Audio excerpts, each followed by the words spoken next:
Magandang gabi po, Luzon, Visayas at Mindanao.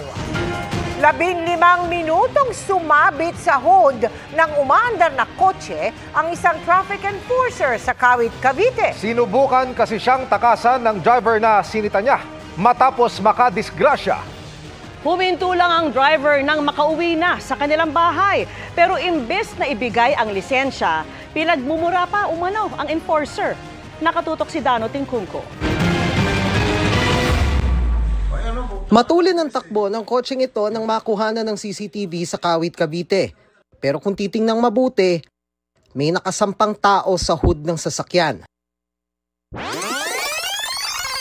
Nagsimula ang lahat sa pagtimbre sa grupo ng traffic enforcer na si Michael Trahico na may kotseng nakasagi ng tricycle bandang alas 4 ng hapon nitong Lunes.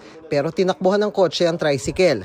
Naabutan naman ito ng grupo ni Trahico. Pero ang simple sanang paninikit naging buwis buhay sa enforcer. Hindi rin kasi siya hinintuan ng driver ng kotse. Kaya ang ginawa ni Trahico, iniharang ang sarili at napasampa pa sa hood ng kotse. Tigil mo ate, tigil mo. Hanggang sa hindi niya tinigil. Kesa mapailaliman ako, doon ako sa ibabaw. Once kasi namabangga ako sa paa at bumagsak ako, no choice na ako nun.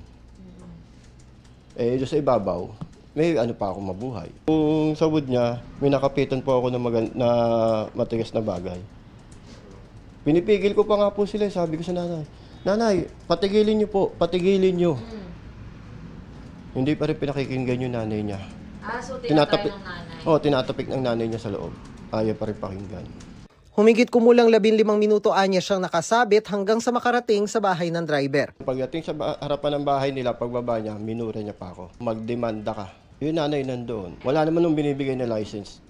Paano natin titikitan yung tao kung walang license? Hiningi ko sa nanay niya yung license.